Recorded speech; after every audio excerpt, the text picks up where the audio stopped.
So, Greenleaf, 5 years ago, a bunch of people got together and sort of celebrated the launch of this randomizer that was just brought about by um, a random discussion in Whack Attack 24's channel that one of our featured runners kind of ran with. And here we are 5 years later, getting ready to celebrate the event with a nice throwback seed. How you doing? I am doing fantastic, and I am extremely excited to do some throwback here because this is where it all began. This is sort of the beginning set of flags. So you've seen a lot of stuff that we've done over the past when it comes to crazy flag sets. This is going to be pretty simple. We've got Wood Sword here starting. And before we go too far along, we should probably tell you who we're going to be talking about here. We got John Taven up in the upper left. We've got Jam Evil up in the upper right. We've got EXO down in the bottom left. And the person you were talking about, the creator himself, Fred Coughlin, down in the lower right. Yeah, really when we were selecting the runners, we were kind of trying to get an eclectic mix of people who were involved. So of course we're going to have Fred on here because, well, why wouldn't we? But Jam is one of our well-known runners. A tournament already, has been around for quite a while too.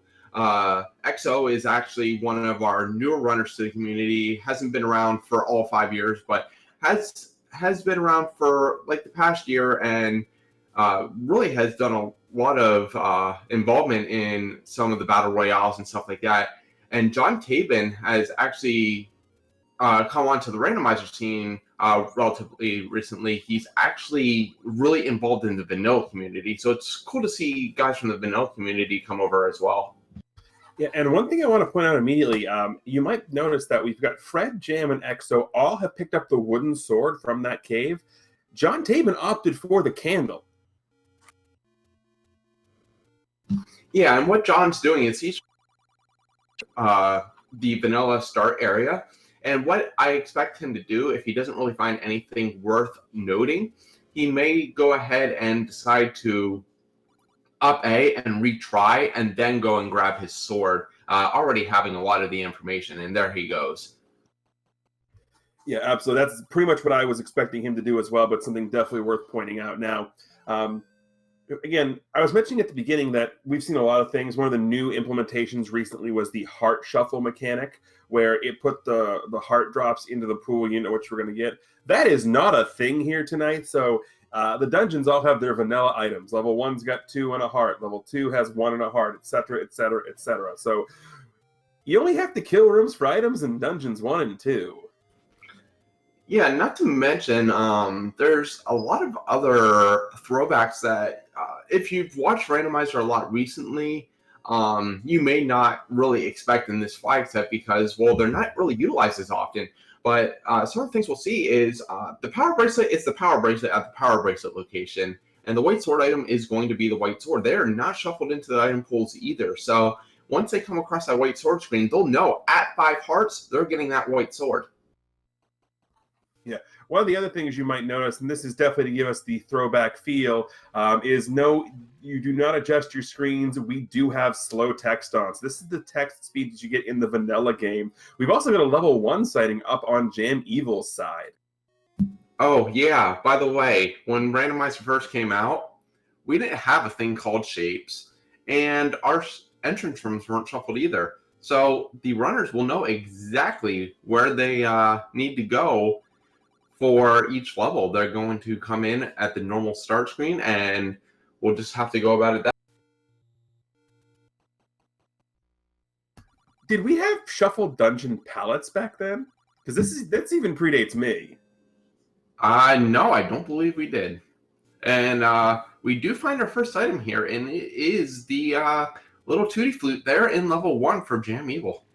Something we also didn't have back then, the change recorder tune option.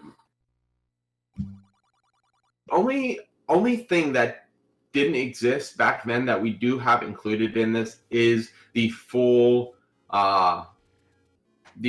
collection of the community hints. It's something that Fred and Rick chose to keep in when selecting this flag set for tonight, just as an homage to, the fact that, well, there's ladder too. Wow. This level But- 1 is stacked.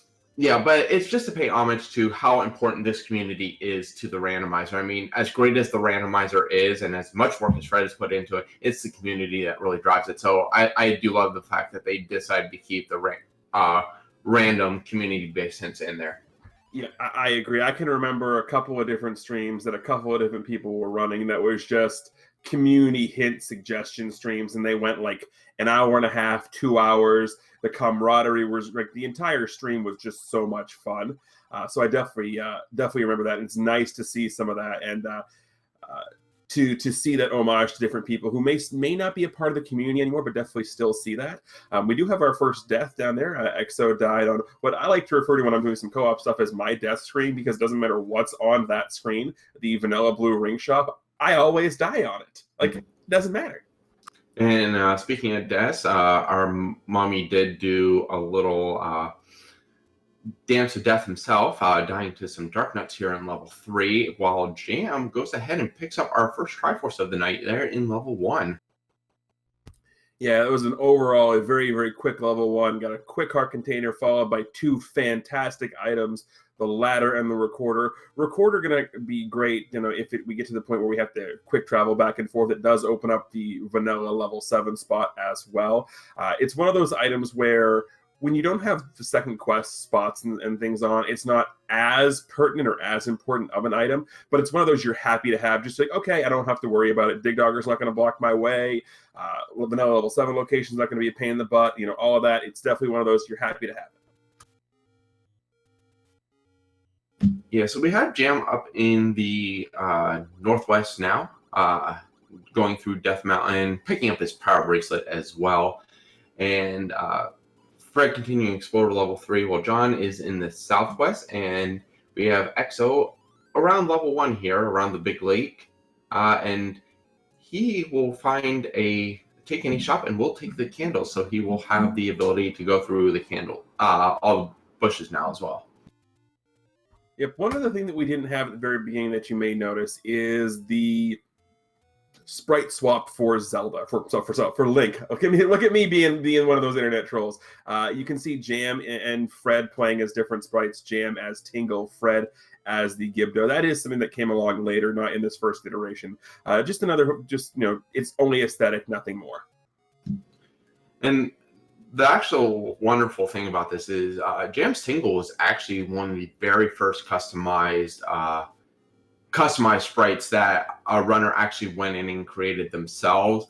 Fred did make the option to run as a bunch of different enemies, and as well as Trogdor. Trogdor was the very first sprite, but Jam's Tingle was not far behind, so it's really nice to see one of the community-created ones as well. Yeah, absolutely. And I'm not sure if you know this, Krim, but the Gagos, they do nothing. Naturally.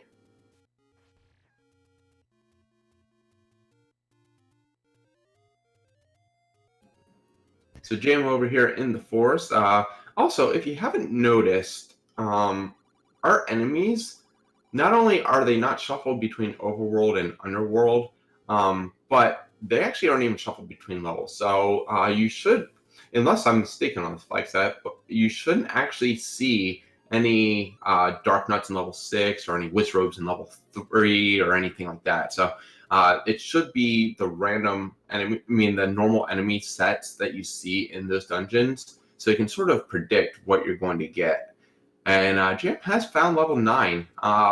One other thing is the thing that Fred just found may not even be required. Why? Well, because this flag set in particular has the no forced Ganon flag on.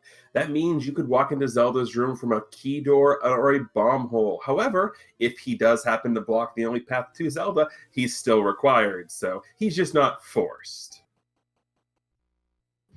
Yeah, that would actually be one of the most entertaining things, seeing some runners just try to get to Ganon or Zelda as quick as possible and then realize, oh, Ganon's blocking the only path, so now they have to go on a search for the bow. and silver arrows, but silver arrows are not going to be a problem here because they are pretty readily accessible in level 3. Oh yeah, I mean I've had that happen before, not with the path to Ganon being required, but the only path to Zelda in a seed being blocked by a dig dogger, and Recorder was nowhere to be found.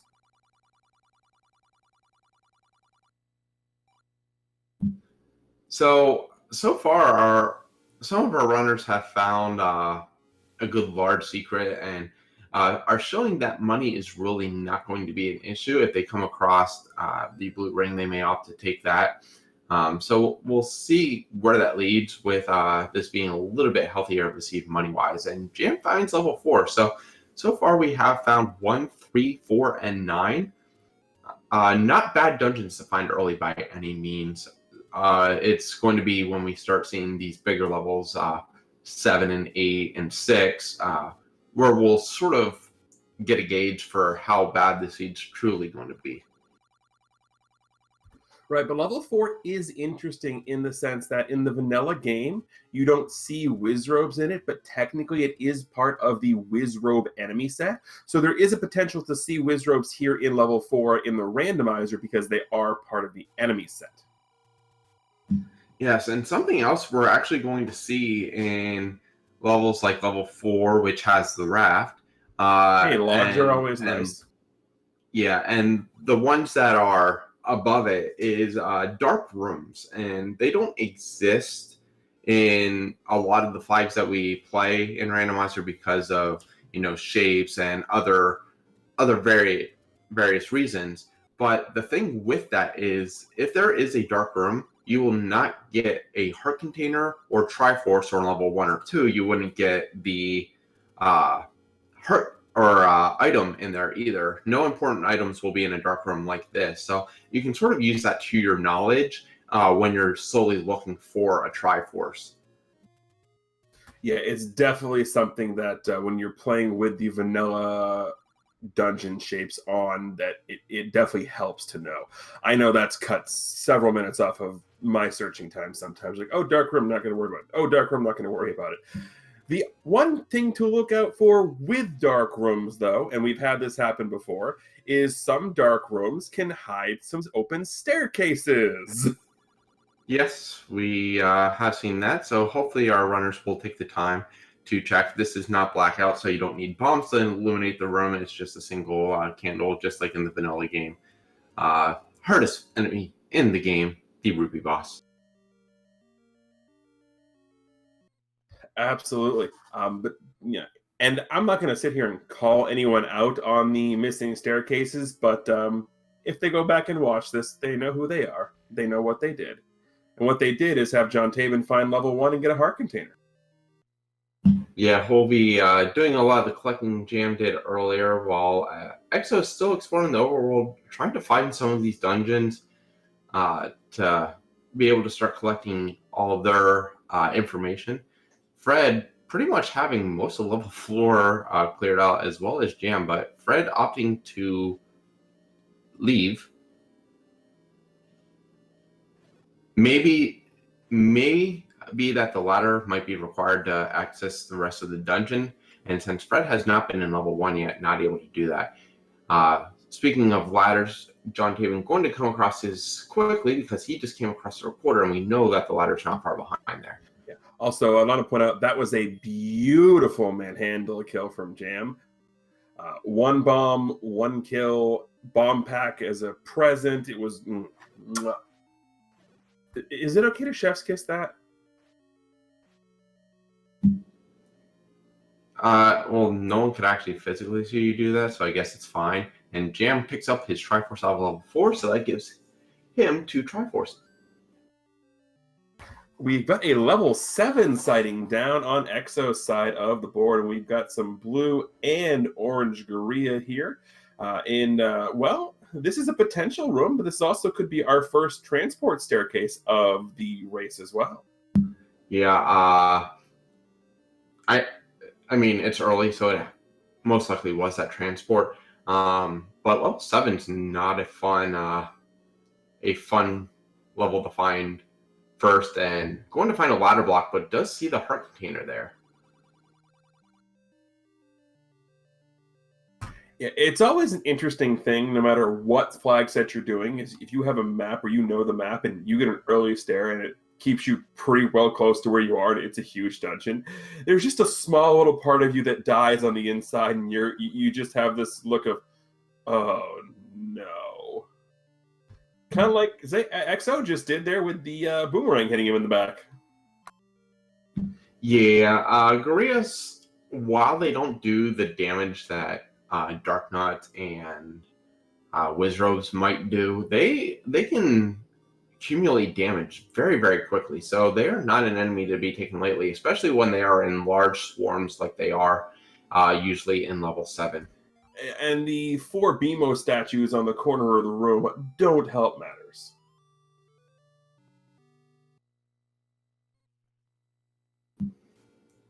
So we have Jam checking out the northeast here. We know, based off of Fred's information, that he will soon come across level 3. Fred is back at the start area, checking out all these areas, while Exo continues through level 7, and John Tabin collects another heart container. Now has enough for the white sword if he happens to find it.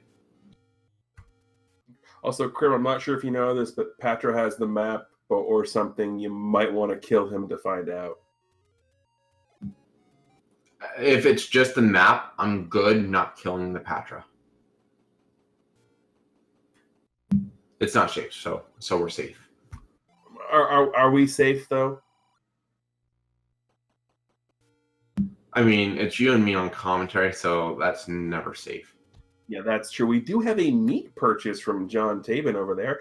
Always good to see the bait get a little love.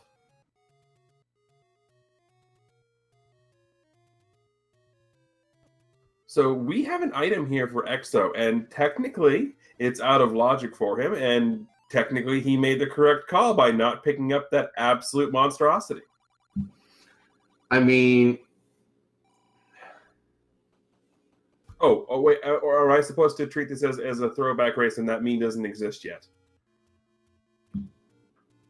I mean, if it's a throwback race, you weren't part of the community, so you didn't exist. Well, let's not go there. Oh wait, is that where we're gonna go now? We're going full on existentialism. Anyway, John finds level 8 up in Death Mountain. Quite a place for level 8. Maybe a little bit before Jam gets back up here, because remember, Jam was exploring a little bit of this area, more of the grave portion, but we'll see how long it takes him to get back. But level 8, a good find for John Tabin, because this is the other dungeon with 2 items in it that are accessible from the get-go. Of course, level 9 has 2 items, but we won't see that for another 6-7 Triforces. Oh, John Tabin doing one of my favorite tricks. We see the pirouette a lot to unlock the door Venor and Vanilla level 1, kind of like you saw Fred just do there. But he's going to do the same thing here with a screen scroll pirouette to unlock the door from the other side. And true fun story. Do you happen to know when I learned you could do that through a screen scroll in the stone walls? Probably when I did it during one of my races in the southeast or southwest corner. That would absolutely be correct, sir. Yeah, and actually a really good presence of mind on John Tabin's side there of where he did it, because if he would have done that any higher, as he finds the red candle here, which is a great weapon when you still only have the wood sword. But if he would have done it any higher, he would have actually soft-locked himself. So great presence of mind of not only doing it, but knowing where he had to do it. Yeah, and soft locks are never good, especially when you're all the way up in Death Mountain, because then you have to walk all the way back, and it's an absolute walk of shame there. Not a walk of shame, the silver arrows that Jam just picked up. Yeah, the room that John Tabin's currently in is really annoying, and almost gets through using the bubbles for damage boosting, but unfortunately it does take a death right before he gets to the stairs. Jam on his way to pick up his Triforce here in level 3. Fred in level 1 going to be doing all of his collecting, already getting the recorder and the heart container and the ladder. Just needs the Triforce. Yep, and Exo still making his way through level 7. We found the item. He knows where the heart container is. It's just a matter of picking up that wonderful, delicious, sparkly nacho. Okay, so we definitely have a campaign strategy for Doritos now, don't we? Find this sparkly Dorito. I mean, I've been trying to get us sponsored by Doritos for a while. Apparently, no one wants to listen. Well, if it's you doing the campaigning, we're not really gonna have much success there. Okay. Since we have a minute and then we're doing vanilla shapes, we just picked up the level 7 map. I know that the guidebook says it's supposed to be the demon, but considering, recent games that have released, can we refer to that as a goose? Is this an untitled map? I mean, it is still very evil, so Yes. I would be okay with that. Yes, untitled dungeon map. And somewhere somebody is honking and they don't know why. I suppose we'll see a Fiend Honk emote by someone soon in chat.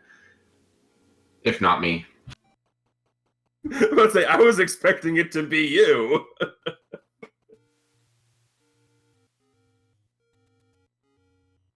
But we've got a level 2 sighting from Jammy, and hey, speaking of sparkly nachos, there's a sparkly nacho. And I like this play from Jam right now. That early recorder paying dividends, picking up the Triforce with 1 room into level 2, knowing if I have to come back, I can just 2D flute right back here, and is just going full on. At this point, I would suspect very much so that Jam is probably in Triforce and go mode, at least in his mind. Really, in flags like this, the most important item, Jam already has. The ladder. He has the ladder. Really, the only thing that might hold him up is if there's a required Goma somewhere. He already has a recorder for any Dig Doggers, so ultimately, he doesn't have a lot more that he would need in order to complete the seed. So I definitely agree with this play. Seeing where the Magic Sword is also great because Jam is currently at 8 hearts, only needs 4 more to be at that amount. And with it being right by start, definitely an easy check if you decide to do an up A.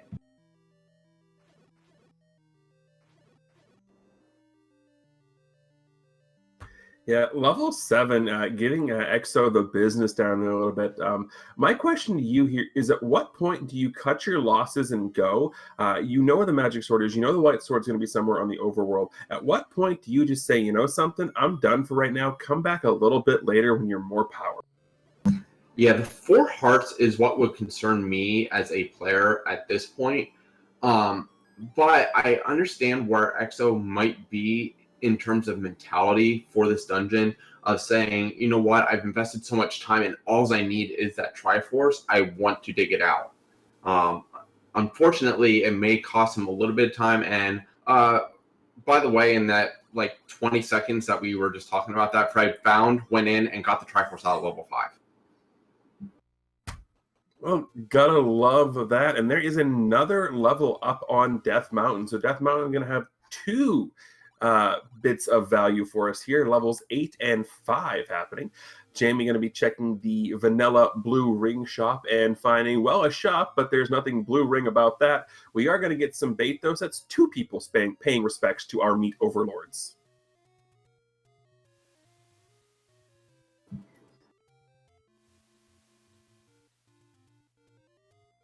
I love that HUD clip we just saw John do.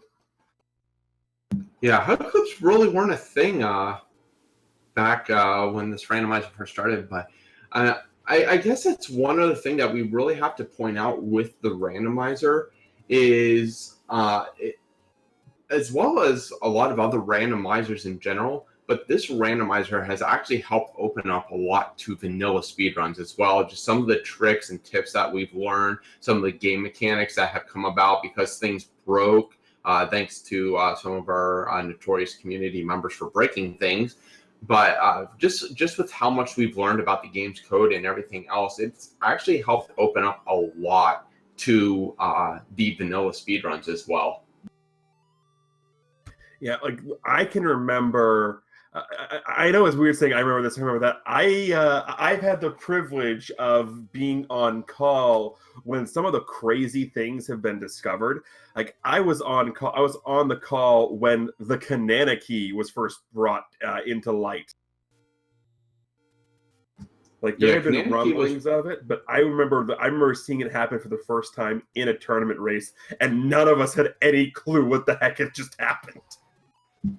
Yeah, Fred finding level 6 here. Uh, luckily had the ladder data across, but has also found the white sword. So Fred does have that firepower now to sort of move along in this seed. And there we see the dragon that is level 6. I mean, I can kind of see this as a dragon, as Jam has found our untitled level 7 up there. But to me, like seeing it as a kid, I didn't know what this was. But as an adult, every time I see this now, yes, I know the game says it's a dragon, and ooh, that's something interesting. We have a potential staircase block by Goma there in level 6. As I was saying, though, having been exposed to more games as I've grown up, I'm not sure how much you know about the Mother franchise of games, but level 6's map kind of reminds me of, every time I see it, I think of the rope snake from Mother 3.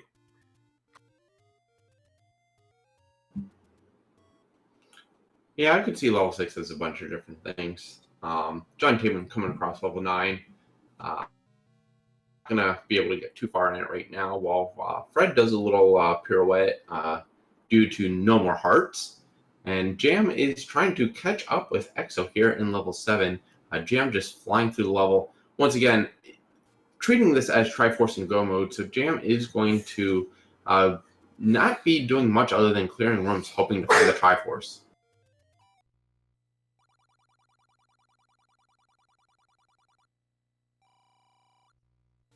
Yeah, so that decently sized large secret that we found, the 114 rupees, is completely counterbalanced by the minimum medium secret that John Taven just found there, a paltry 25 rupees. In a situation such as this, where we're not going to have to purchase too much silver arrows readily available, probably not looking to purchase a blue ring, not the worst scenario to have, but just something to keep in mind.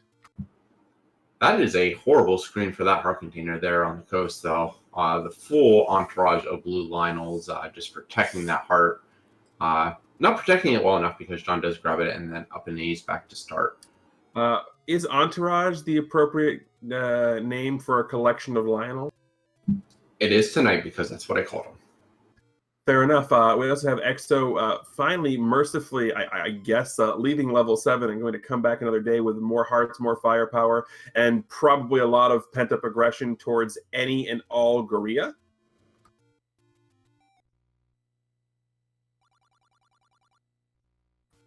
I mean, pent-up aggression against Guerrilla is quite all right in my book, and we're going to see a pirouette here from Exo finding level 5, while Fred is still traversing his way through level 6.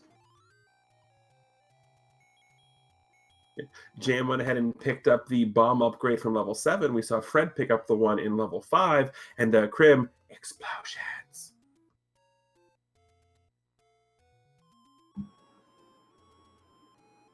That was like the most ASMR explosions I've ever heard. Is there a problem with that? So I guess we would be like, boom. Anyway, we had a level 7 check there and nothing there. Nothing of relevance there. Anyway, Jam continuing his way through level 7. And ¿dónde está la biblioteca? A la izquierda. Bless you. Donka. All right, now we're mixing languages and metaphors. Great.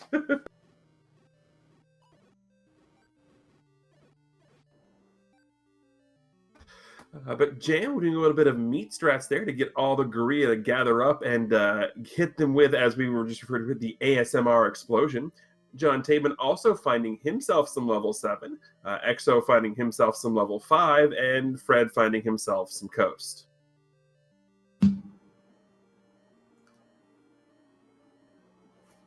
So I've heard the expression, brother from another mother and sister from another mister. What do you call it when you meet an identical mummy? Oh, what? An identical mummy.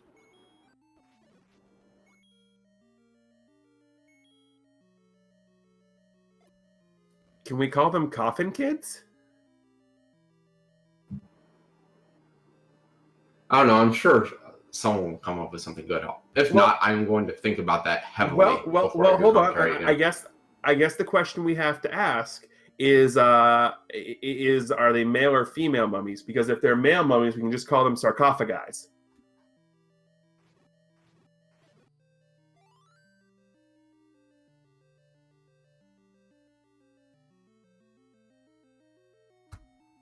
Yep. And with that, it only took me 30 minutes to get Krim to facepalm and not want to talk to me anymore. So that's good. JM did find the compass in level 7, which led him to the Triforce there, which he absolutely picked up. We've got more Dodongos being taken out up in the upper left-hand side by John Tabin. And speaking of Dodongos, we've easily got more Dodongos down the bottom with Exo as well. Okay, guys. So if I happen to talk over TG, my apologies. I have muted him for the remainder of this race. And there we do see a bow on Exo's side. So Exo, when picking up either purchasing arrows or finding the silver arrows in level 3, will have a nice little bit extra bit of firepower here. Will help immensely returning to level 7 as well. Yeah, because these silver arrows, they will do 4 HP worth of damage, which is the equivalent of the magic sword.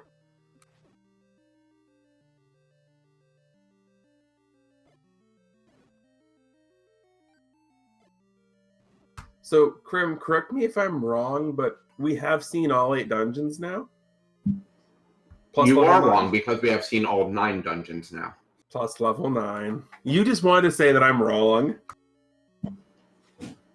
I mean, it doesn't take much for me to have something to warrant to say that. I mean, you're not incorrect at all. Something else I would like to point out, TG, actually, going back to the history of the randomizer and everything, the very first, official randomizer launch race that I was talking about earlier, it was 28 people, and it was run by one of our good friends, Air, won the inaugural race. This race tonight actually has exceeded that number. We have 36 people in tonight's race. That is incredible. And it's interesting to talk about, the randomizer itself and the journey that sort of we've come on from the randomizer. So, or just the people and the friends met because of the randomizer. I mean, if it wasn't for the randomizer, I would have no idea who the heck you are. I love how you worded that to avoid calling me your friend. It's less that I worded it to avoid calling you my friend, and more that I know if I did call you my friend, you would have something snarky to say about it. I just know if it were to happen that someone in chat would probably have clipped it for posterity's sake. What, that I called you a friend, or that you accepted it? I never said I accepted that. Yes, also, for those of you who do not know, Fred does not restrict his coding to just this randomizer, has also produced the SMB3 randomizer, is working on a Mega Man 3 randomizer, and has recently enveloped himself in running a precise route through Final Fantasy 1 that a script he wrote helped him through. And we have a little homage to Final Fantasy in here because we had a thing that was push B select.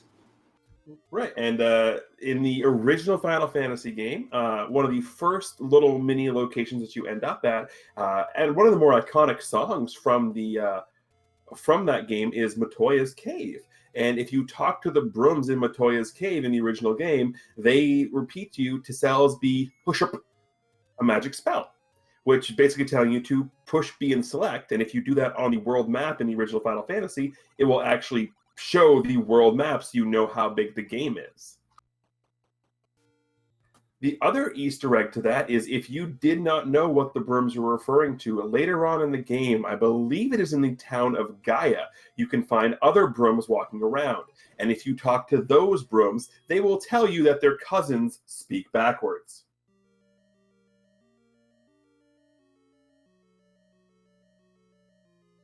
Jam also being asked where the library is. I'm not sure that he cares. I'm pretty But sure more explosions. Explosions.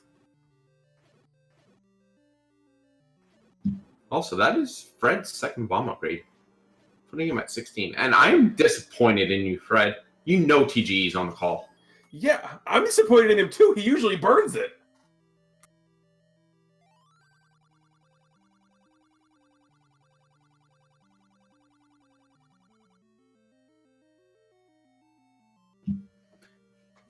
All right. We found the war room, thankfully. I guess this means we have to stop fighting now.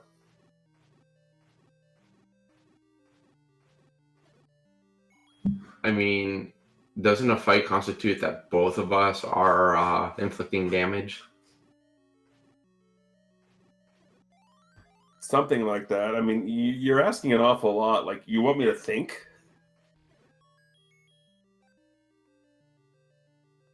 But I guess since we're talking about, anniversaries of the randomizer and all that, for as long as we have known each other, I never actually have asked the following question to you, and that is, how did you discover the randomizer and how did you get involved in the community?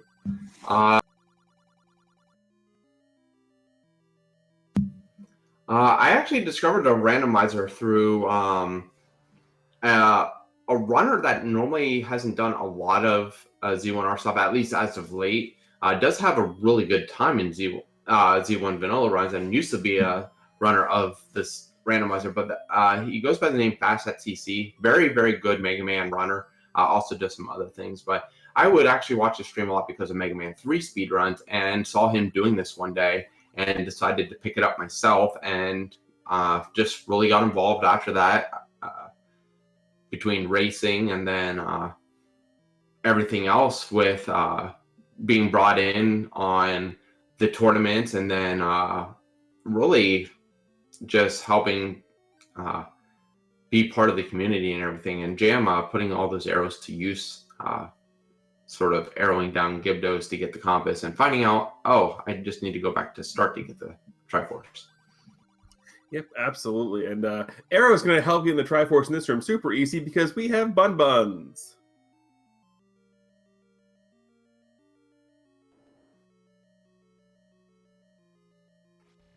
All right, and EXO finding level 9. So all 4 of our runners now knowing where level 9 is. Just need to make a little more progress. EXO really needing to find level 1 here shortly to help get themselves in a situation where they can navigate dungeons a lot easier. We'll be coming up to level 3 as well, which will get them the silver arrows. So once they get that, I believe that we will see a lot of quick recovery from EXO's side. John continuing here in level 5. Jam finding the white sword. Only needs level 6 and 8 in order to have enough to go into level 9. Fred getting the Triforce here out of level 7. So, well, Fred's a little bit odd. I mean, we knew that before. Yes, his tracker just confirms it now. I mean, that is true. Speaking of tracking, we should probably give a shout out to our wonderful tracker behind the scenes. That would be the amazingly talented Boletta. Say hi, Boletta. And look, hi in chat. Almost like she knows what I'm talking about here.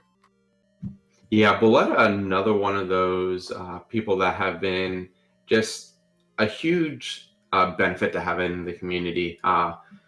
Been a wonderful experience just getting to know her and everything. And I think, as you were stating earlier, I think that's my favorite thing about this community is just the people in it. Yes, Zelda 1 Randomizer is a great game. It's a lot of fun to play, but the community is really what makes this thrive, and absolutely love the community and everyone in it. Yeah, 100%. I can't say enough about the community. I personally frequent a lot of different places on Discord, and I've seen communities where like no community, whether it's video game, whether it's tabletop game, whatever the community is in Discord that I find myself in lurking around, talking in the Zelda 1 community, I can say without being biased, without being hyperbolic, that is quite possibly one of the, if not the best community, at least in Discord. I know it's one of the best randomizer communities, and that's not just saying things for that. It's because the people in there, you're not going to go in there and no one's going to treat you like crap. Everyone's going to treat you with respect. We're going to joke around. We know when we're joking around. The entire place, it fits the definition of this is just a comfy place to go and a comfy place to be. And that starts with with the people who are at the top of that community. So I know you're going to yell at me for doing this, but that starts with you as the guy who runs everything. So I think we all need to say thank you to you for that. I mean, well, I appreciate that. It's really Fred. I mean, no one really sees all the communicating credit I do based on the community, but everything goes through Fred. No decisions are made without him because, as I said, this is his baby. This will always be his baby because of all the work that he's invested into it. I mean, countless hours, sleepless hours sometimes. I know he's gone to bed much later than he should have some nights. So once again, I thank him a lot. And also the guy just above him on our stream. For those who don't know, Jam was actually one of, if not the biggest players in getting the very first Z1R tournament underway. Absolutely was. And a lot has been done because he got everything rolling between him, Jay Coper, and Fred to get the first Z1R race, and just everyone else who's come through and really helped make the community as it is. Because I mean, it's not just the people at the top; it's all the people who do the restreams and the people who do all the commentary and all the tracking. I mean, everything's thankless.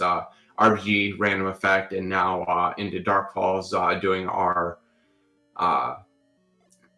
battle royales, which is also a big part of our community and very successful thing. We get a lot of those going on, which is very entertaining to watch and gives a lot of different people a lot of different avenues to get into it. Everyone who answers questions, a person I think when we do these things that doesn't get enough recognition is someone who goes by the name of Quest Wizard, and he actually created the most popular tracker for this and is continuing to update it, even not spending as much time racing in Z1R. He does a lot in creating that tracker and sort of honing it to the requests of the people as Fred continues to develop this randomizer. Yeah, Z Helper is fantastic. And actually, one of the things that just came out in one of the latest updates is something that people have been talking about for a while, and it actually helps out. It's a way to sort of figure out where you are on the map, especially in shapes when you don't have a map. So if you take a look at the left hand or the right hand side of the map, I'm going to use Jam's screen here as an example. You see the rupees, the blank space, the keys, and the bombs. Each one of those sections basically fix out a two-row section of the map. So the rupees are your top 1 and 2 rows. The blank space are rows 3 and 4. The key are rows 5 and 6, and the bombs are rows 7 and 8. So it's a nice, easy way to figure out where you are on your map. In one of the latest additions to Z Helper, those items are now on the map, so you can match up where they are on your Z Helper to where they are on your screen. That is fantastic. So we now have Jam here in level 6, navigating his way through. Fred in level 8. Now, I know earlier you mentioned, TG, about possible Goma block here in level 6. Note that Fred still does not have the bow. So if that is the case and you need that to get to the Triforce, Fred will have to return to level 5 in order to get to that. Yeah, we're not sure. All we know for sure is that the Goma did block a transport staircase. Not in 100% sure if that transport staircase is required. What is required, though, is going to be the Triforce out of level 3 that Exo is going to come across here at some point. Also, some delicious silver arrows.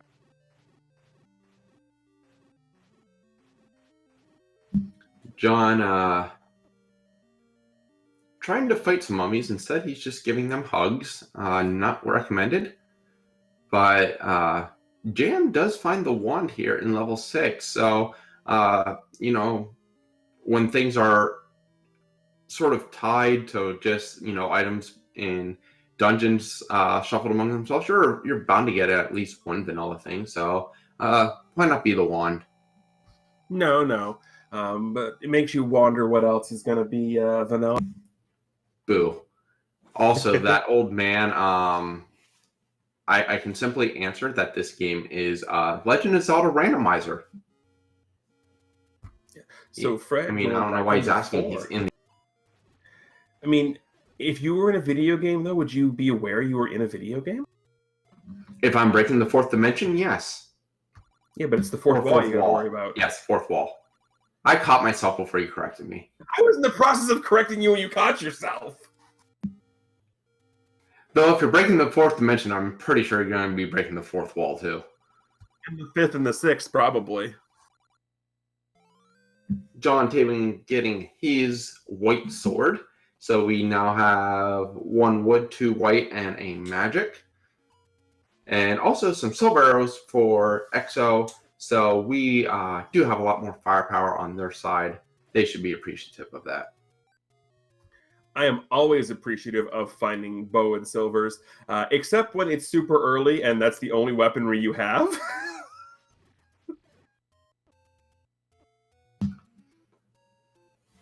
Also, something else we should probably know are 2 additional things that we are seeing randomized in these on these screens that weren't originally available. Can you name them, TG?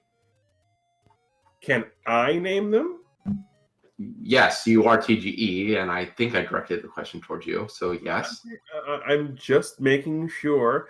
One of them would be Select Swap. That is correct. Because that was definitely not a thing when we first did it. We've already mentioned Recorder Tune, so that's kind of a thing. Let's see, what else? Slow text is still on, so that's not randomized. We already mentioned sprites. We do have Jam here in level 8, trying to find the Triforce. Only thing he needs out of here before heading to level 9. So we'll see how quickly he can come across that Triforce in level 8.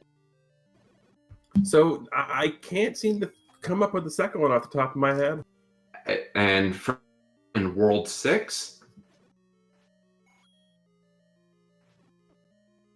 World 6 for Fred. Oh, that, yeah. See, at this point, it's one of those things where I see it and it doesn't even process it anymore. Yeah, that was actually, I think, like a 3.2 edition or something like that. It was quite a while.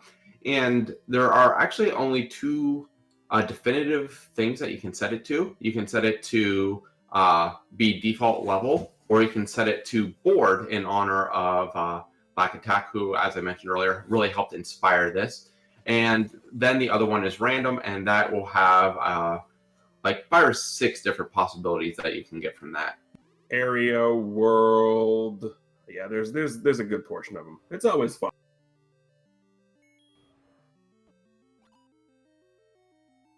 And we do have a lot of really interesting things planned for the 4.0 edition that Fred will be working on at some point. While Exo gets the Triforce out of level 2, Jam finds another vanilla item, and that is the Any key here in level 8. Well, I mean, you had to expect it. He had nearly 10 keys, so you had to expect that was coming, didn't you? Well, of course. I was more hoping that it would have been the, boomerang and he would have went and burnt it. But you know what's better than burning the boomerang? Not finding it at all. Well, if we want to talk about finding boomerangs and waiting to find the boomerangs, it was a level 9 boomerang that started the memeing me process to begin with. Yes, we do know all about that. There are clips of it out there, so Yes, be sure to that go was see that. from the first tournament that we were talking about earlier. That was basically all restreamed on Jam's channel. So that's again another reason he was a huge boon and a huge help of getting all of that first tournament off the ground. I still don't get me wrong, this was before, I mean, the first Zelda randomizer tournament was before speed gaming here was really a big thing. So it was mostly done with restreams on other people's channels, and there is I love the setup we have. I love the partnerships we have with Speed Gaming, with Randomania, with all of them. But there is just something very much down to earth about doing a restream on somebody's channel, Jams in particular, and knowing that he, as the producer, can talk into your ears, but no one else can hear him, and he starts doing ASMR stuff in your ears like explosions, and you have to try to not laugh. No, we didn't succeed. We laughed. We totally laughed. We did also find that the book was in level 2 because Exo sort of just fell upon it. Hey, falling upon a book can be used for good if you know what you're doing. That also means that we know our level 9 items, and that would be the boomerang and the red ring. Luckily, we aren't going to be or hopefully we aren't going to be searching that many staircases, and we'll find an easy Zelda and we won't ever see the boomerang, and this will be a happy seed. You were way too excited about that. I mean, if I don't have to hear 2 specific words this whole seed, I'm good. You do realize it's 4 specific words, right? Well, not the way you do it. But anyway, Fred actually going to be heading to level 9, not too far behind Jam. Jam does have a little bit of a head start, but Fred is heading over there right now. Jam opting to take a staircase very early on. Now, one thing that we normally do here in level 9 is we'll give the whole spiel that we're listening for the roar of Ganon, and he's in an adjacent room, and if there's a room that doesn't open, then Zelda will be behind. But we have a problem. Yeah, Ganon's not forced, so we're just sort of meandering around and hoping we find surprise Zelda. Yeah, because that also means that that shutter door doesn't exist that we think it does. No, so you can bomb hole, you can key door, you can shutter door, you could walk right in. It does allow for that surprise Zelda Yep. idea. Do you remember when the bug was still there, when you could surprise Zelda out of a staircase? Yes. Fred does find the good item here in level 9, finds the red ring. So hopefully we don't find any more items this seed, and all will be good. You know, I thought we were treating this like the meme didn't exist because this is a throwback race, but here you are, you got to keep rubbing salt into the wound. Some friend you are. I can't say I've ever put salt on a banana before. I mean, technically I have. I add a little salt when I make bananas frosty.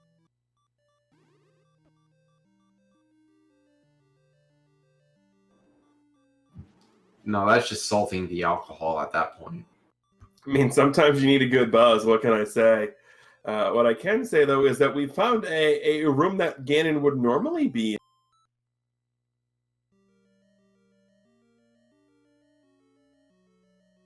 Ourselves a Patra. And surprise Zelda! There it is. Jam does finish the race. First on screen, his official SRL time is 53:14. But he is not the first runner to finish tonight. The first runner to finish tonight was Unos with a time of 48:46. Also finishing Town at 51:45, Fury SK at 53:09, Saver at 53:13. Once again, Jam at 53:14. And then we've also had Jay Coper at 53:28 and Random Effect at 53:44. Yeah, this is a nice cluster of people there in that 53, 54-minute time range you're going to be seeing here. So this has definitely been a fun race to watch. We still have our two racers on our left-hand side, John Tabin and Exo, still a little short on their shiny nacho quotient, so we got to get more of those. Although at this point, I kind of really just want more of the crazy Doritos commercials now that we're talking about it.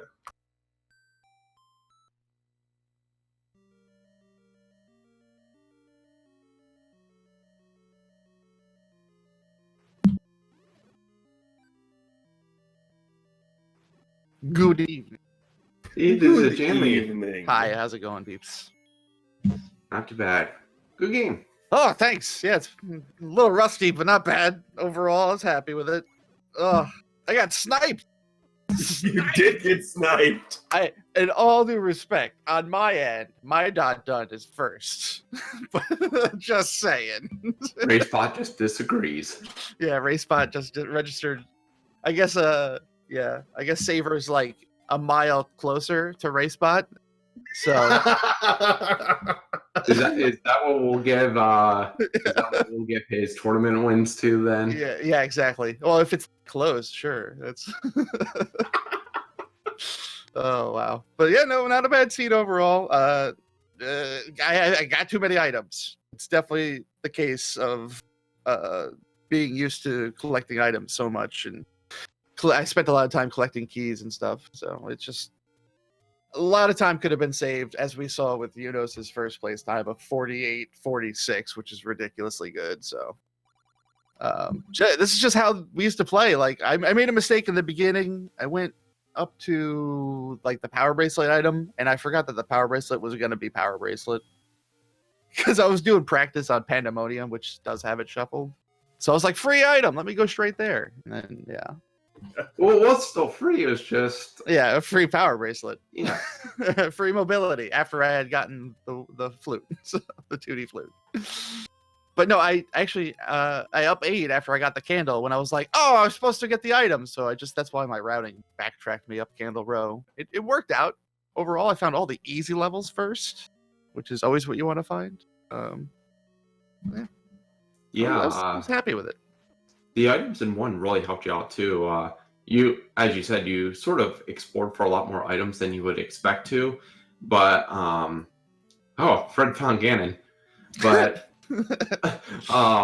yeah, like you found the items that really were required, and that was, well, the ladder specifically. But we sort of saw you go into a Triforce and go mode, and then you sort of slowed down every time you came across the staircase, and you ended up finding bow and Eniki, which aren't horrible finds. So. No, the bow. I think the bow sped me up because I had silvers, so I was able to clear the Pole's voice rooms. But I think it may have slowed me down as well because none of them were really required, and I spent some time killing Gomas and stuff. So, in the long run, it probably slowed me down, but it felt like I was going faster, especially killing off some of those rooms.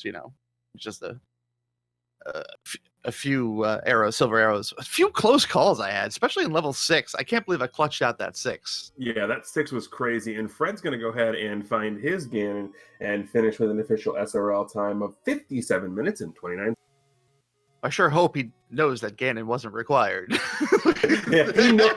he noped out of the Ganon fight. Okay. Well, to be fair for him specifically, since he's playing as a Gibdo, Ganon was required. Oh, fair. That's fair. That's fair. So Jam, you, in addition to being one of our tournament winners and really one of the reasons why we chose to highlight you on this race, we wanted to get a good mix of people, but you are also one of our original runners, being around for pretty much all 5 years of this. What is your fondest memory and your favorite thing about the randomizer and the community as a whole? Oh man, I spent many a nights up until 4 a.m. doing rando races when it first came out, and just being able to do race after race after race with the community. Like, everybody was so excited about it. It was something new. exciting. Going into work late every day and getting in trouble just because I was so addicted to this randomizer and had so much fun with it. It was worth every single second of it. And all of the friendships I made along the way is what really makes it worth it. Because I wouldn't have met any of you, and I wouldn't have, been able to showcase it on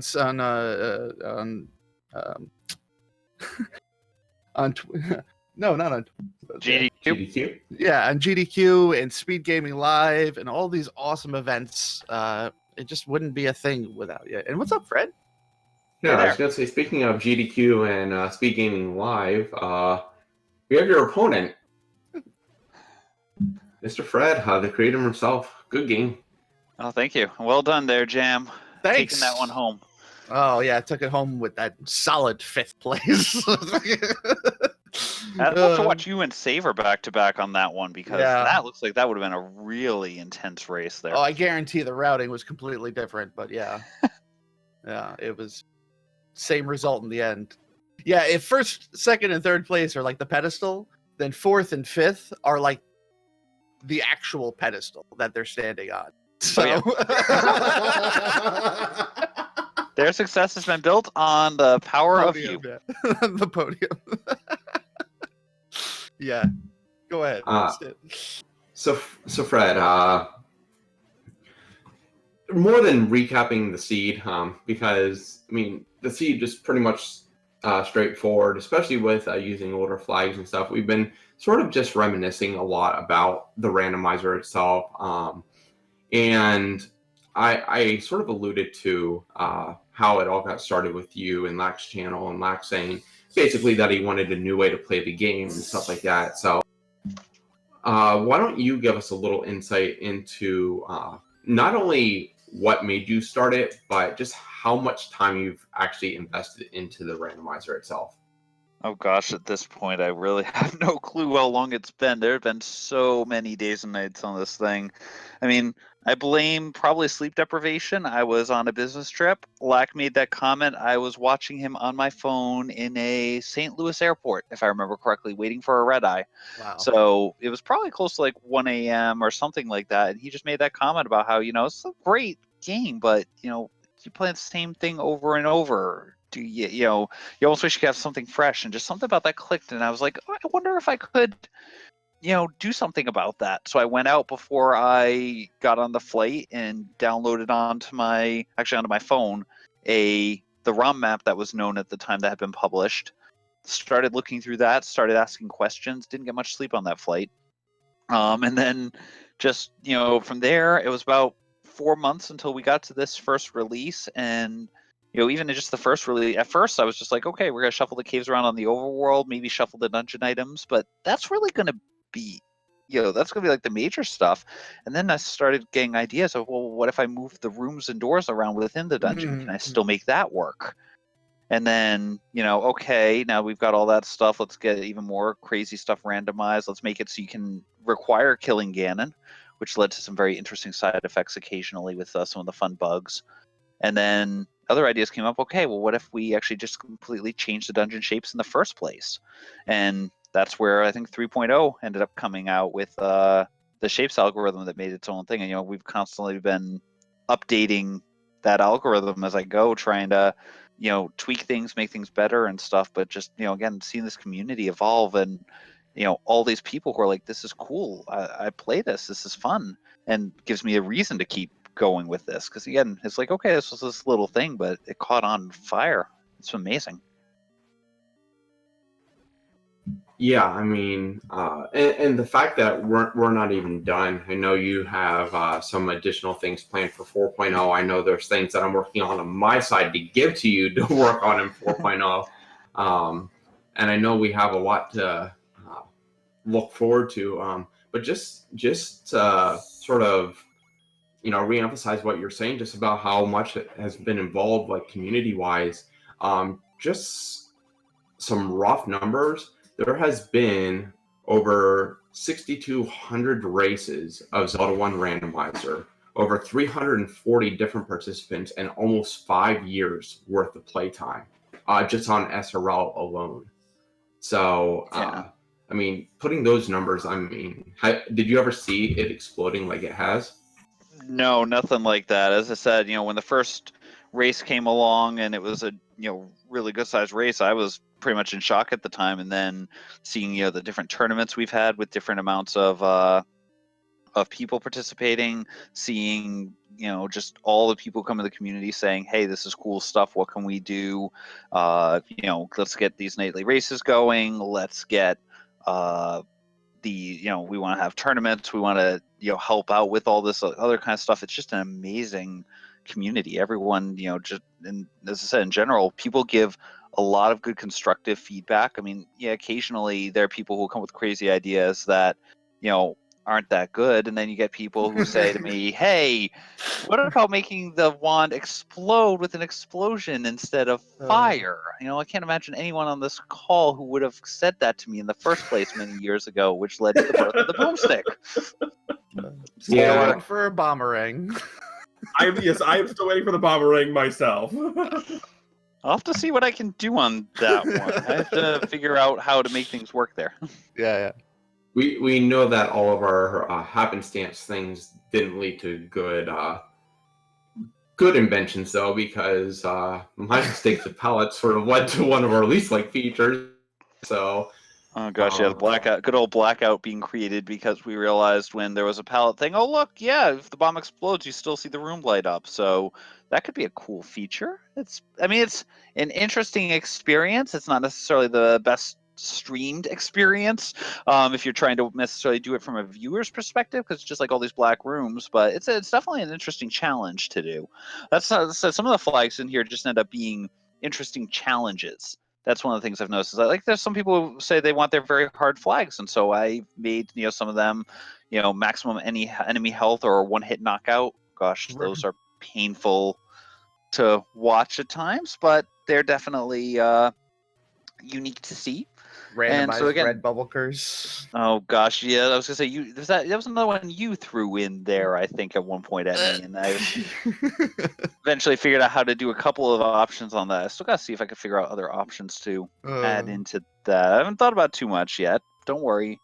Some people have suggested actually making it like a good thing where if you get buffed with the blue bubble, you actually get a benefit, and then red is normal. So something like that could potentially be something maybe I'll play around with and see if there's a thing, or maybe even make it a blessing and a curse. There's a benefit in the blue state, but there's a penalty, and there's a benefit in the red state, but there's a penalty, and therefore maybe you might actually strategically take bops at times. Attacks do double damage, but you move half as fast. Yeah, something like that could easily be something in there. So, see, these conversations like this are the thing that cause all these crazy ideas to come about in the first place. I think someone else, I don't remember what it was, but I think actually Krim was involved with it, making a comment about the old man in the book, and I interpreted it as the Rosetta Stone, which suddenly made the book become the thing to translate what they were all saying. Otherwise, they'll just simply say lupa or some other similar phrase. There's been a ton of good ideas. It's amazing how those communities come together, I have to say. It really is. We were talking about it and during the restream, just about some of the streams that people had just to get ideas for community hints to throw in there. Oh, yeah.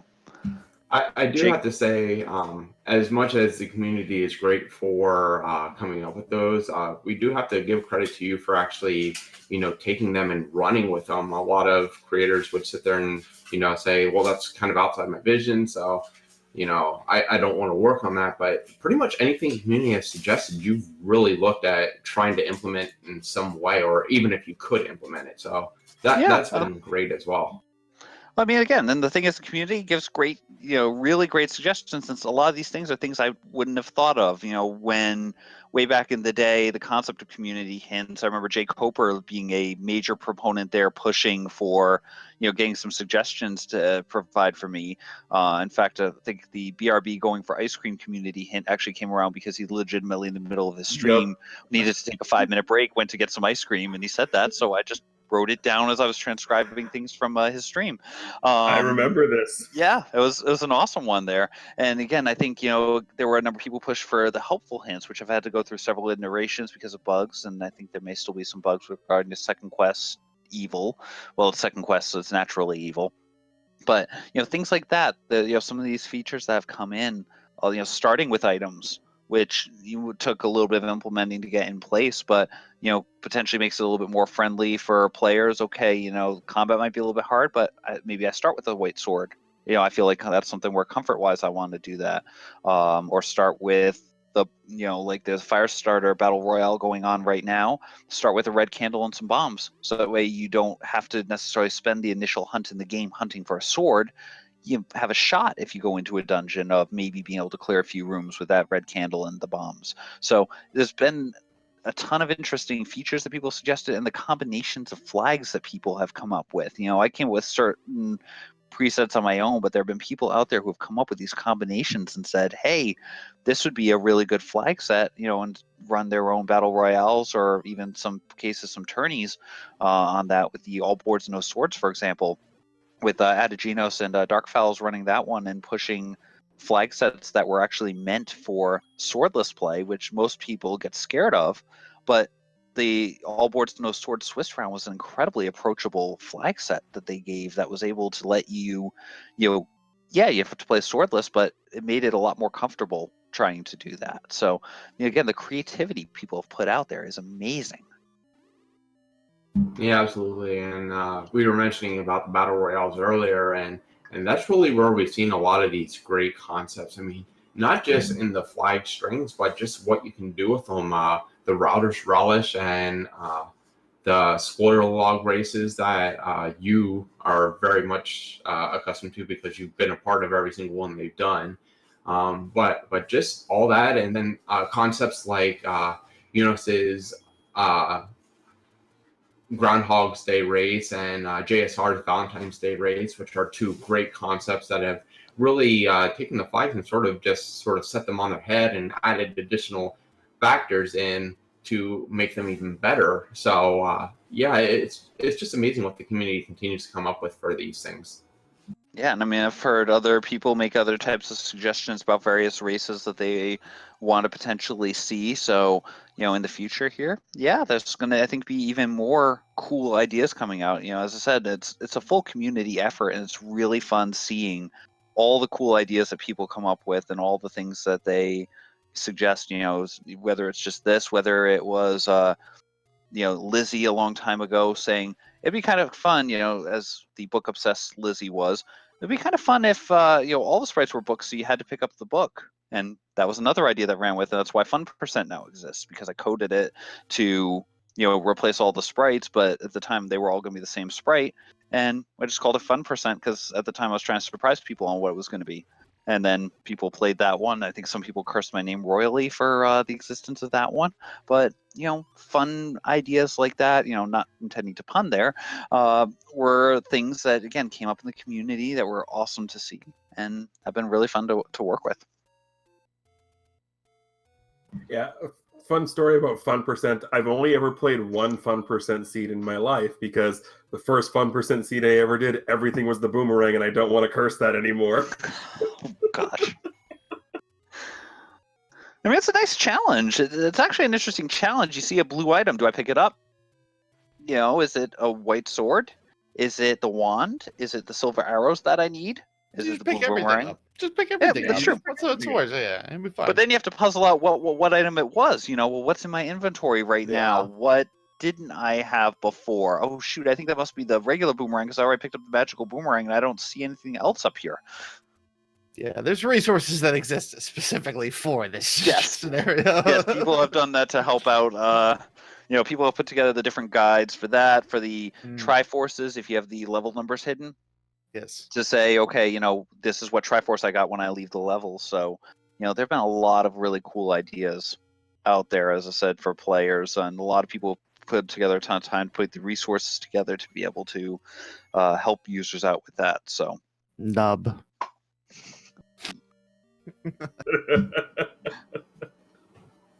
That is all. Indeed. Just nub, that's all. And there is no nub, only Zool. Yes.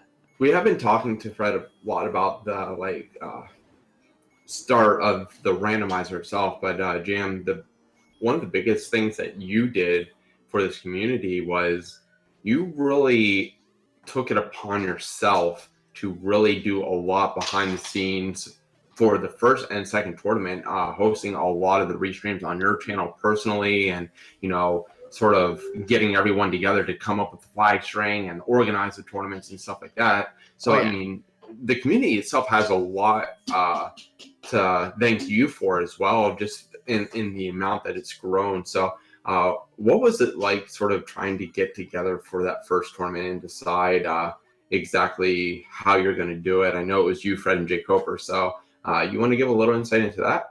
It was just a really exciting time. It was new.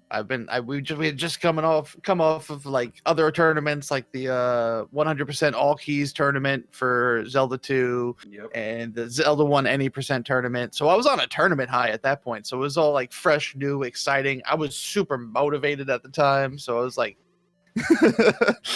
I can't say I still have that same motivation today, but I there are other people that have stepped up and done a lot of work. Krim, yourself, TGE, Fred, everybody. We actually have a nice like group of people now to do all of the work that just a few people used to be doing. So yeah, definitely changing the way we did it made everything easier. But back then, like I said, it was exciting. It was new. I had fun. It helped me grow my channel. I explicitly said that I was doing it to help promote my channel, and it really worked out well for not only the community but for myself and networks. Speed gaming was not even a thing during the first one, or it was just becoming a thing at that time. Yeah, it just become a thing because Yeah. the All Keys tournament was on that, the Blaster Master tournament was on that, but Yeah. it wasn't the restreaming juggernaut that we see today. Right. So it was definitely a different time, and I think we did pretty well for what we had. And like I said, with the way the community has turned out now, so many people in the Discord. If you're not already in there, definitely join that if you're interested in Zelda Randomizer. We get you set up and started, and all the resources you need and people to talk to. It's a really, really cool community, and I'm just happy and blessed to be a part of it. Really. Yeah, we're thankful to have you as part of it too. As you said, a lot of great friendships, and get to know a lot of great people. You and Fred, along with TG, of course, definitely high up on that list. Getting to actually meet you guys and hang out with you guys in person, it's a blast that some relationships can grow just beyond playing the randomizer, and that's the great thing about this community is there's just so many awesome people that 10 times out of 10 I would want to meet and hang out with again. So do it. Yeah. Well, I mean, we got a vacation coming up this week, Krim, that we can't go on. So. Oh yeah. Yeah. Are we isolating at Jammy's house? No, I don't think so. I think you should stay exactly where you are. I think I'm good right here. Thank you. No, but all seriousness, PSA, everyone be safe, be calm during this. Don't panic, and just play more Zelda Randomizer. Yeah. Well, in light of all situations that are happening, just everybody just take a deep breath, get your toilet paper, you'll be fine.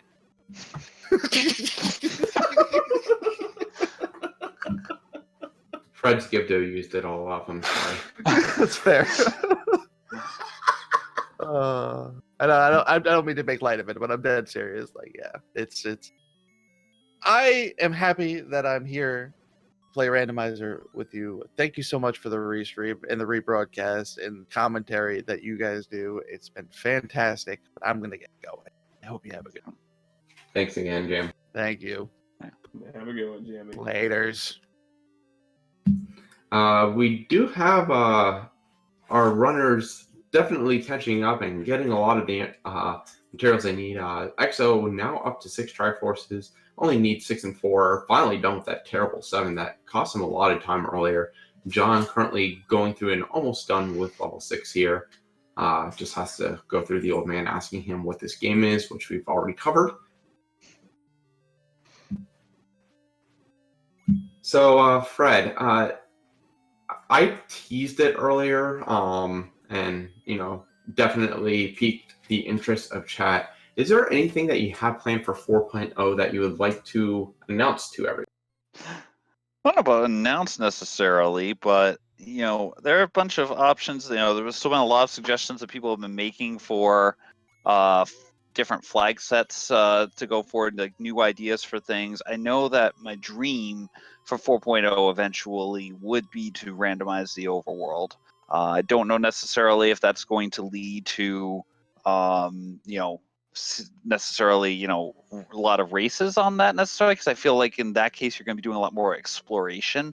But I still would love the concept and the idea of being able to do that's definitely something that I would love to be able to push. That's part of actually the reason that mirror overworld exists in the first place, because I wanted to do some tests and find out what we could do. And I know it hurts a lot of people's brains seeing the overworld mirrored, because it's not what they're used to and how things go around changing. But that's always been a fun idea, and so being able to take that and really recreate that exploration in the first place that you had to do when you were playing the game of, what do I do? Where do I actually go on these seeds in order to actually beat the dungeon? That would be something I would absolutely love to see people really, have to do. And, maybe as part of the randomization, raft might become a lot more useful again, because as part of the randomization, you might see 2 continents. Maybe you'll see other types of things might come and go. So I think it's going to be a fantastic potential thing to be able to play with, to get to explore as I'm going with. If I do that, there'll probably be some other options, like possibly an option for, if you're doing something like that, to possibly allow you to see like hints of where you might want to bomb or where you might want to burn the bushes. So that way, if you're playing and you maybe are pressed a little bit for time, at least there might be some little demarcation that would give you that ability to see what the bomb spot is or something like that. And maybe it would also be a feature that would actually be used in the non-randomized overworld, because some people might be getting used to the game, can just turn that on and then start playing games and not have to be referring back and forth to a map. That'd be another great potential option there. But there's things like that. I have an idea or two for some interesting types of modes that we could potentially add in. And again, I don't know how feasible it's going to be, so I'm not going to necessarily give a lot of details about that. But I feel like, one of them would definitely be a very fun mode to play through on some of these types of things, where you could get a bunch of unique challenges that could come up in the middle of the run. So, as I said, and as other people have ideas, feel free to suggest them in the Discord, because I definitely read through all the ideas people suggest. As we were saying earlier, some cases they're good ones, quick and easy to do. Some cases I have to weigh out the benefit of making that change versus either how much it's going to get used or how difficult it may be to implement. So there's always some balance there, but I always at least give the ideas a completely fair review and see how viable it can be. In some cases that's where the boomstick came from. That type of thing would never have happened without someone saying to me, hey Fred, this should be an idea, because I wouldn't have come up with that. Again, the creativity in this community is just awesome. Absolutely. I know on my side, I'm working on trying to get a lot of various sprites together to add, so people have more sprite options to choose from, more akin to what we've seen like the past randomizer, where they have all those sprites. Just getting more together to get to. I know already on my side, I have Kirby 1. There's going to be a Mario 1 available, things like that. So that should definitely be a lot of fun to put together. And we got other people working to get together on more songs. There's already over 100 songs for the recorder, but there are more options potentially also that could come out there as well. So as I said, definitely a really interesting time. Hopefully there's going to be a lot of fun coming up with it.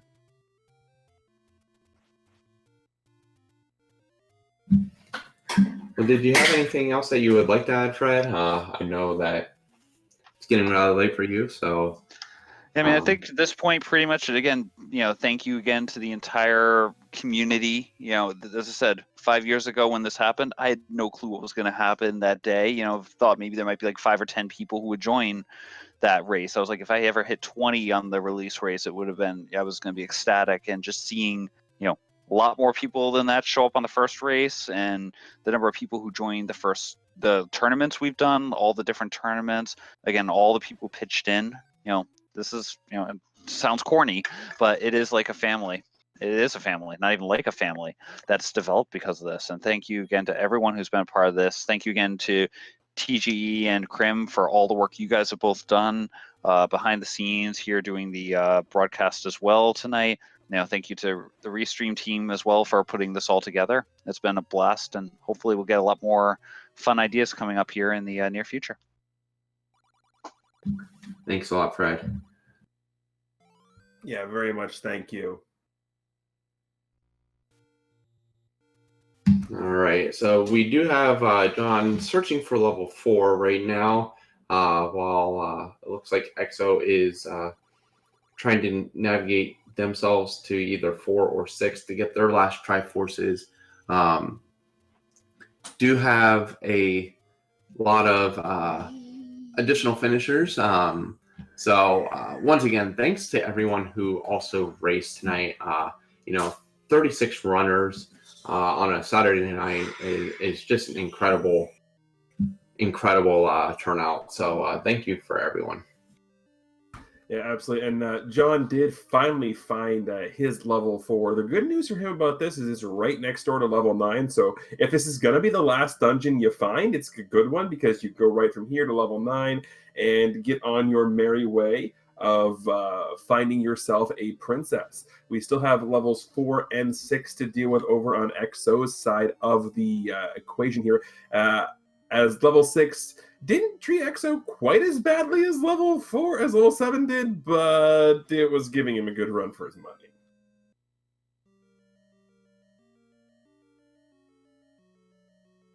But yes, as it was mentioned before, if you have not already done so and would like to go ahead and join the Zelda 1 Discord, we will go ahead and put that information in the chat for you at this point. I know there's a command for it. I just can't remember it off the top of my head. But go ahead. We'll get that information. Go ahead. Feel free to join the Discord. Ask any questions. There are plenty of people who are more than happy to help ask any questions. If this happens to be the first time you've ever seen a Zelda randomizer race, I want to point something out right now because it's actually a very good time to do it. You see down there on the bottom, you see EXO going for a ladder clip. And basically you can warp from one side of the world to the other with the ladder.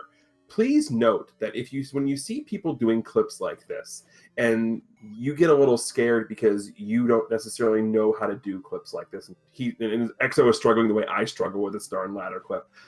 Clips like this, clips like you saw Jam and John Taven and Fred do across the water, they are never going to be required to beat the game. You will never be required to do that. There is always going to be a path to the game, to the end, that doesn't require you to do anything like that. So if you see some of these tricks being done and it's kind of intimidating, don't be scared by that because you don't need to be able to do that. And I'm saying this from experience. It was the first tournament I ever joined. The only thing I knew how to do was block clip. I couldn't screen scroll. You learn. You take the time, you learn. But first tournament I ever joined, didn't know how to do it. Don't let that dissuade you from trying to run the game, from trying to do that, because eventually, you'll get to the point where you see how to do it, you learn how to do it, and then it becomes second nature. I was playing the vanilla game the other day, just randomly, on my 3DS while waiting for something. I had to wait for my grandmother to get a eye surgery, so I brought my 3DS. I'm playing Zelda on that. I'm trying to block clip on the Zelda on my 3DS, like in the Zelda. Like, it becomes so natural at some point. So just a big thing is, like the community, the game isn't there to try and scare you away. Embrace it, ask the questions, and we are more than happy to help. Yeah, one other thing I'd like to mention is every week we have a weekly race here on Speed Gaming. Tomorrow it will be on twitch.tv/speedgaming, so the Speed Gaming main. But it's definitely something that I hope everyone checks out if you want to actually watch or participate.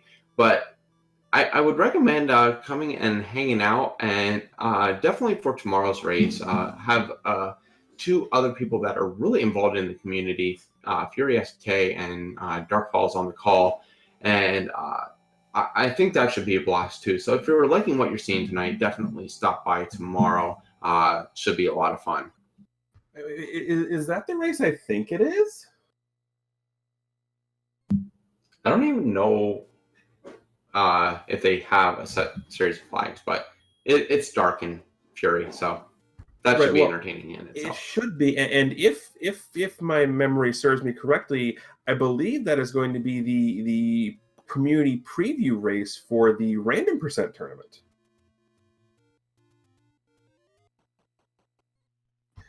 Because there is signups going on. I'm not sure if signups have closed yet, as we have John Taven going into level 9.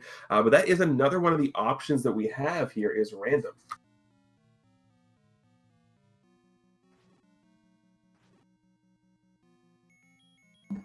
Yeah, as I said, I don't know if they actually have any flags. I know they were gaining interest to see if they wanted to hold one. So tomorrow, I don't know what the flags are, but anyway, hang out. It's Fury, it's Dark. They'll have a good call. It will be a good race regardless, because all of our weeklies are. And once again, someone else who's part of our community doesn't really race for us, but has done a lot and definitely helped out again tonight. And I know normally we don't call out specific people for speed gaming because speed gaming as a whole has been a great community, but I do want to thank Oasis because they are the ones that help organize all of our community weekly races alongside of Rick. So I do want to give a shout out to them for all they've done for our weekly races. Yeah, absolutely.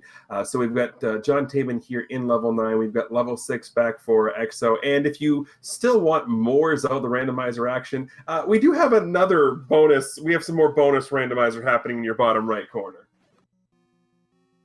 Yeah, so don't get confused. Fred does not have any of his Triforces right now, and everything's going to be in a different spot.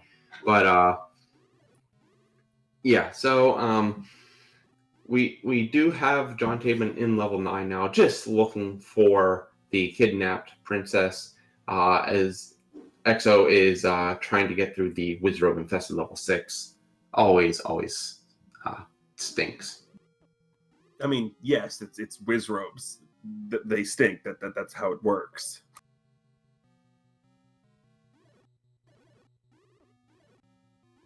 Makes breakfast a lot less enticing. But it is magically delicious. Yeah, look at that. Fred found silver arrows. Anyway, back to our... back to the races we were supposed to be here.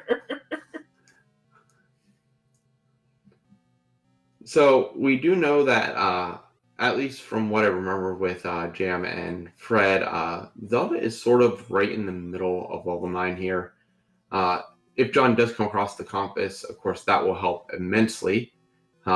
But just sort of exploring here and there, trying to find Zelda. I know Zelda was not far from Ganon's room. No, it was like 2 north of Ganon's room, like proper, like the room that is laid out like Ganon's room, not his actual location in the skull. But yeah, we're right up in this area. Per our wonderful tracker, Boletta, it is the 3rd from the top in the 2nd L column. So basically, we are heading in that direction, but unfortunately, the wonderfully hard construction of these level 9 walls saying to John Taven, nope, you have to go the long way. Still saying that.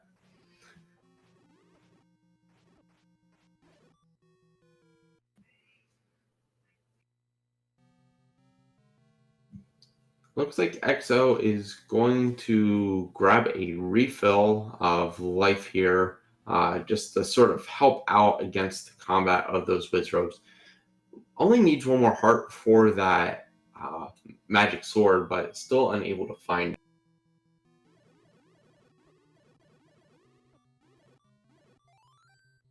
Yeah, I'm pretty sure that at the end of this race, EXO is going to be done with both level 7 and level 6 for a good long while. I mean, I didn't even play this, and I was done with level 6 and level 7 before the siege started, so... Are you saying you have a bad history level 6 and 7, friend? I have a bad history with this whole randomizer. Yet you're still here. Oh, I love the community. The game just sometimes drives me crazy. I mean, the game drives most people crazy. I'm pretty sure it's about to drive John crazy as he wasted pretty much all of his bombs in a room where he ended up dying in because blue Wizrobe got a blue Wizrobe.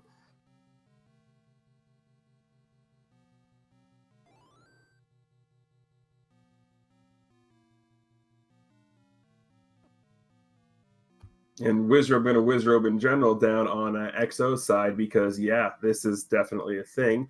And for those of you who are keeping track at home, the large secret in Fred's race down there was only 72 rupees.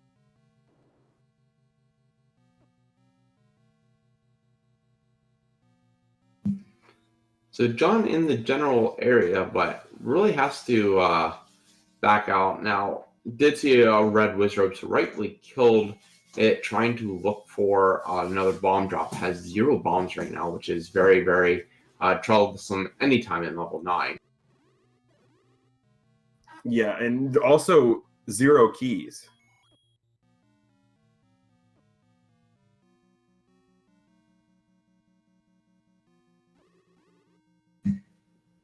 Which does make getting through that key door a little more difficult. Only a little more difficult? I mean, a lot more difficult, but I mean, I don't want to speak in absolute. I do. Usually, if I'm speaking in absolutes, it's about 1.5 ounces, chilled, stirred, never shaken.